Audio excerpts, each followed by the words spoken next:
کوئی مال میں خوش ہے، کوئی دال میں خوش ہے، خوش نصیب ہے وہ جو ہر حال میں خوش ہے۔ خوش رہنا چاہتے ہو تو یہ باتیں اپنی زندگی میں شامل کر لو۔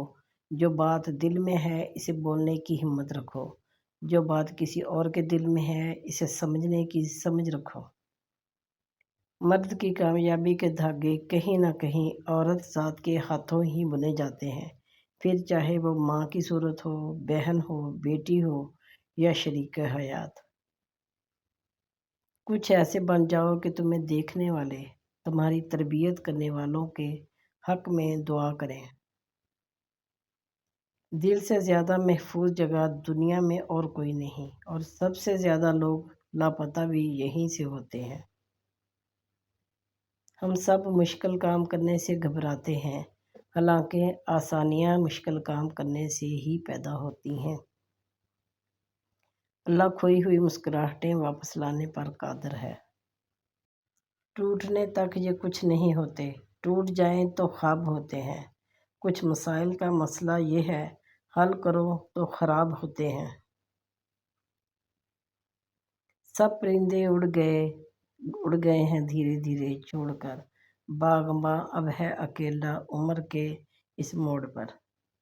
اللہ سے دعا کرو وہ ہمارے دل کو اپنے قریب لائے اور اسے خوبصورت بنائے۔ معجزے تب ہوتے ہیں جب اللہ پر کیا ہوا بھروسہ ہر طرح کے وسوسوں سے پاک ہو جائے۔ ہر چیز وقت پر ہی اچھی لگتی ہے، نیکی کمانے کا وقت جوانی ہے۔ افسوسناک بات ہے کہ ہم نیکی اس وقت کرتے ہیں جب برائی کے قابل نہیں رہتے۔ گناہ کے دوران موت نہ آنا اور گناہ کے بعد توبہ کی مہلت ملنا اللہ پاک کا بڑا احسان ہے۔ صبر کی انتہا، اور پھر تمہیں کیا معلوم جب کوئی بھیگی آنکھیں سختی سے رگڑ کر، لمبی سانس کھینچ کر، تلخ مسکراہٹ لبوں پہ سجائے آسمان کی طرف دیکھے تو وہ ضبط کی کس انتہا پر ہوتا ہے۔ میں نے کچھ ایسے غریب بھی دیکھے ہیں جن کے پاس پیسوں کے علاوہ اور کچھ بھی نہیں۔ اے نبی صلی اللہ علیہ وسلم، میرے بندوں کو خبر دے دو کہ میں بہت درگزر کرنے والا اور رحیم ہوں۔ ایک شخص کا غصہ بہت تیز تھا۔ ایک عالم نے مشورہ دیا، جب غصہ آئے تو جنگل جا کر درخت میں کیل ٹھونکنا۔ اس نے ایسا ہی کیا۔ آخر ایک دن اس کا غصہ ختم ہو گیا۔ اس نے عالم کو بتایا۔ عالم نے کہا، اب اس درخت سے یہ کیلیں نکال لو۔ آدمی نے کیلیں نکال لیں، لیکن درخت میں سوراخ ہو گئے۔ عالم نے کہا، یہ وہ سوراخ ہیں جو تم غصہ کی حالت میں لوگوں کے دلوں میں کرتے تھے۔ بسم اللہ الرحمن الرحیم۔ دعا۔ یا اللہ، تجھ سے سوال ہے ایسی پاکیزہ زندگی کا جو تیری فرما برداری اور تیری شکر گزاری میں گزرے۔ یا اللہ، ایسے نیک عمل کرنے کی توفیق دے جو تیرے حضور شرف قبولیت کا درجہ پائیں۔ حضرت علی المرتضیٰ رضی اللہ تعالیٰ عنہ کا قول ہے، جس شخص کی امیدیں چھوٹی ہوتی ہیں اس کے عمل بھی درست ہوتے ہیں۔ حیرت اور تعجب کی بات ہے، ہم بیٹی کی نسبت سے داماد کو بیٹا مان لیتے ہیں، لیکن بیٹی کی نسبت سے بہو کو بیٹی کیوں نہیں مانتے؟ کمزور لوگ بدلہ لیتے ہیں، مضبوط لوگ معاف کر دیتے ہیں، اور سمجھدار لوگ نظر انداز کر دیتے ہیں۔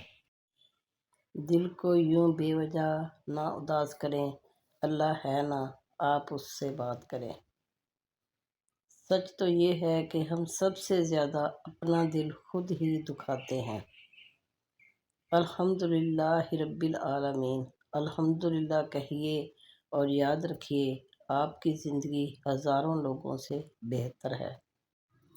ایک سایہ ہے گھنے پیڑ کا میرے سر پر، ایک آنچل سے مجھے ٹھنڈی ہوا یاد آتی ہے۔ اللہ آزماتا ہے اپنے پسندیدہ بندے کو اس چیز سے جو اسے بہت پیاری ہوتی ہے، تاکہ اس چیز کی طلب انسان کو اپنے رب سے ملوا دے اور وہ اسی سے امید رکھے۔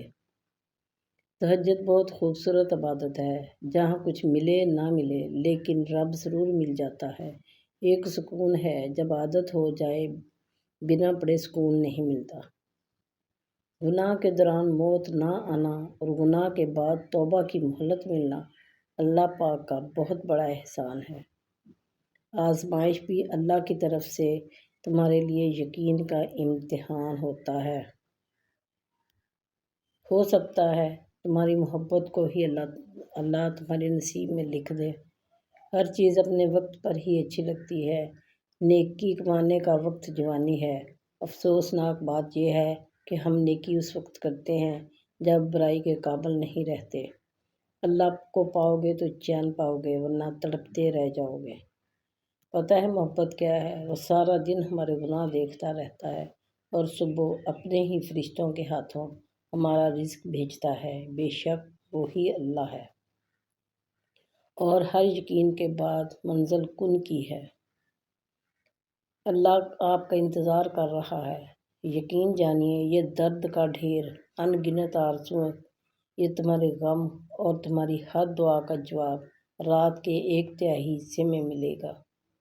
اور پھر تمہیں کیا معلوم کہ جب کوئی بھیگی آنکھیں سختی سے رگڑ کر، لمبی سانس کھینچ کر، تلخ مسکراہٹ لبوں پر سجائے، آسمان کی طرف دیکھے تو وہ ضبط کی کس انتہا پر ہوتا ہے۔